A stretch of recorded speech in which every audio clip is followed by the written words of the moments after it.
Hey, Magic fans, welcome back. This is your captain speaking here on Captain Clyde's MTG.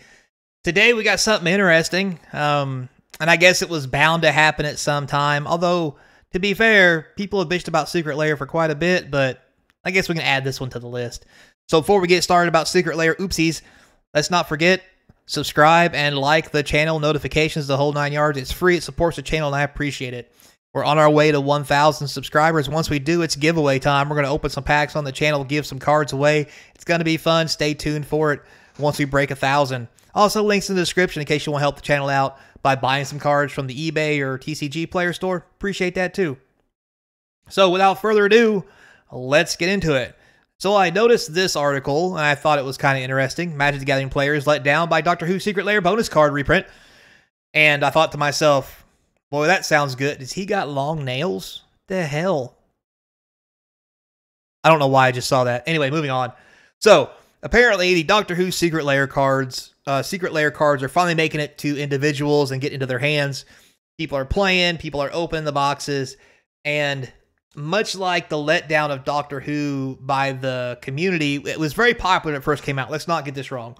Doctor Who has a decent following, pretty big actually, and there was a lot of hype around this. However, since it's been out, it has not had the Fallout treatment. Fallout is up to almost $500 a box. Doctor Who is still pooping around $200 for a collector box. That's kind of what a lot of people thought would happen with Fallout, I myself being included. But it's not happening because of how Wizards is literally slowly dripping product to the market. That's a different conversation. We can talk about that later if you want. But let's just say there's plenty of boxes. They're just not all going on sale, so they make the most out of their money through Amazon. But anyway, so we then, of course, get the Secret Lairs. We've had one for Fallout come out now. It's not been released yet as far as shipped to people, but it is on sale. And the ones that went on sale for Doctor Who are now starting to arrive in the mail. People are really upset with the extra card. If those of you don't know, all the Secret Lairs come with the cards that you buy, and then one special reprint card, or sometimes new card, that is supposed to be in theme with the set. And what's got a lot of Magic players kind of up in arms and disappointed in some way, shape, or form, and I don't blame them, this is kind of shitty, is the extra card that came in the Secret Lair was the Sonic Screwdriver. Now, is this on flavor? Yes. Yes, it is. However, the Sonic Screwdriver, 3 colorless artifact. Add a mana of any color, untap on the target artifact. Scry 1 for 2 mana, for 3 mana. Target creature can't block this turn for 1. Tapping and tapping on the artifact. It's kind of like a Vaulted Key style card in a way, but here's the problem with it. This is not a new card. This is quite literally a $2 or less reprint from Doctor Who. Now, the art's different, and there's that. But, other than that, this is the exact same card. If you don't know, there were several Sonic Screwdrivers inside Doctor Who. As you know, every Doctor has a different kind of screwdriver. Yada, yada. This is only one of them. But for some reason, they felt it would be okay to give out just a single Sonic Screwdriver as the extra card. Now, do I totally hate this? No, not really, because it is on par. But what I do hate about it is this is a card you could get in the set. And I'm not real fond about that, only because the set's too new, in my personal opinion. Maybe that's just me. Tell me what you guys think down below. But reprinting new cards as bonus cards that are not rares, mind you, into the Secret Lair bonus slot feels just lazy. So that's my personal opinion. And to kind of give you guys some examples, other previous Secret Lairs have had some pretty decent cards. For example, we have this card here. Art sucks, and my picture's awful. Sorry. Actually, I like the art. But this is from Ponies the Galloping 2, the second My Little Pony Secret Lair, which I opened a box on the channel to give you guys an idea what's in there. Check out that video if you want. This was the bonus card. It was Discord, Lord of Disharmony. This is a brand new card. Granted, it's My Little Pony. It's only for Commander. Yada, yada, yada. In all fairness, so is Doctor Who. And this is a brand new card. It's not a reprint. It's its own card, which is why I think the My Little Pony one is going to be worth a lot more, because this is the bonus card. So instead of just getting the ponies, you're also getting the bad guy, and it's its own card. It's not a reprint or a resleeve of something. And this is what a lot of people are upset about, because you could do this for My Little Pony, but you can't do it for Doctor Who. It's a little bit, it's a lot of disrespect. I'm not going to lie. Just putting that out there. Also, Wizards has had a history of reprinting some shitty cards, but even if they are shitty cards or common cards, they actually do have value and somewhat collectability. So, for example, some of the other cards we've seen reprinted that people have talked about is this one, Persistent Petitioners. But the cool thing about this one, they did a reprint for this as a secret card. It had a brand new art. The art was really good, and I forgot to grab it for a picture. Sorry about that. But also, you can have as many of these as you want in the deck. You can only have one Sonic Screwdriver, period. Unless you want to put it in more commander decks than just one. And I'll be honest with you, it's probably not even going to make it to one of my commander decks. It just doesn't do enough. So, yeah. Plus, it was a foil, obviously. New art, yada, yada. And it gave people something to look forward to, because you could collect all the alternate art petitioners to make the petitioner deck. Which is cool for milling and so forth and so on. You make your friends hate you, all that good jazz. But even though it was a common card, they did something cool with it. Not only was it new pictures, but it was a card that people were actually using and making decks out of, that you needed multiples of the card. So if you got 2 or 3 secret layers and opened 3 petitioners, they were actually worth their money a piece, instead of, like, for example, the Sonic Screwdriver, which has almost no value other than the different art, for the simple fact that it's a reprint of an uncommon that was in the collector box set. So, same notion with that. We also have the different printings of Relentless Rats. For a long time, Wizards reprinted this card several different ways, especially into the Secret Layer bonus slot.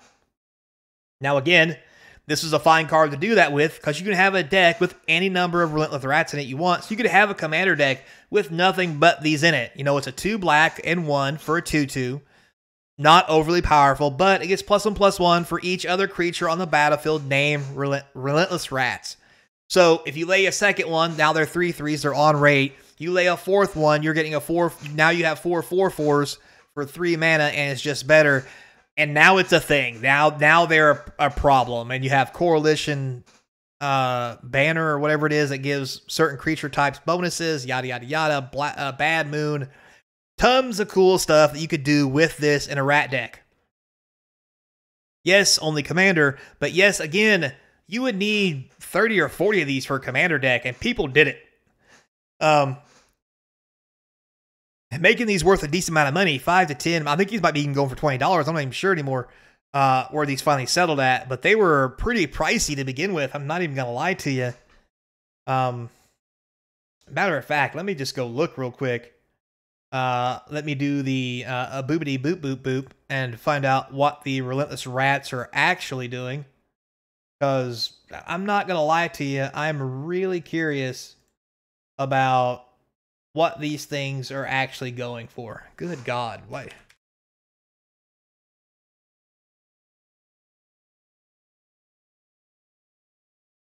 Let's see here. TCG player. Relent. Hey, Relentless Rats comes right up. Everybody knows. So these rats, the normal ones, are going for around, actually going pretty good. They're going about $2 or $3 a piece, depending which ones you get. And there's lots of them. I mean, they were reprinted. I'm looking at 7 different printings right here. M11, The List. God knows how many times that happened.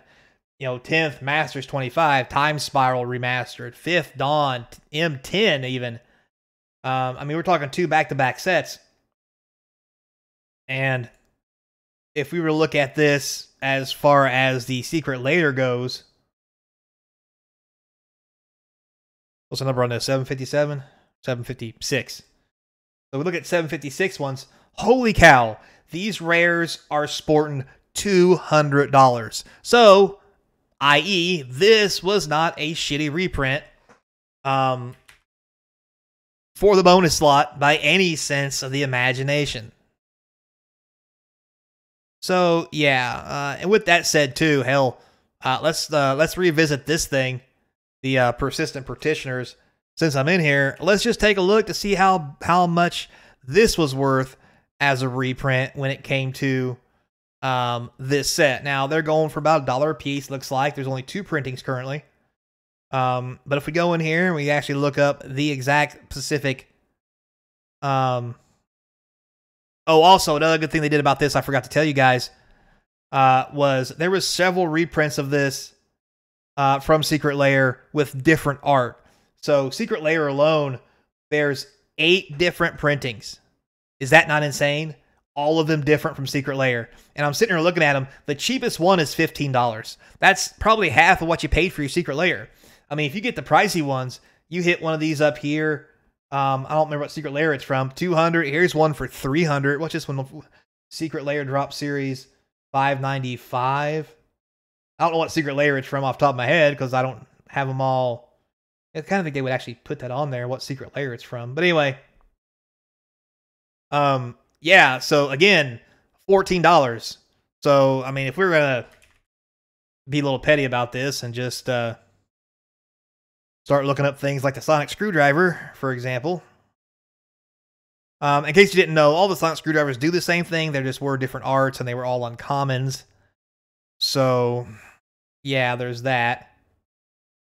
A Surge foil is $12, so maybe this is $10, but I seriously doubt it. I mean, people just aren't happy about it, and I honestly don't blame them because, I mean, you already have an option as a Surge foil for something special.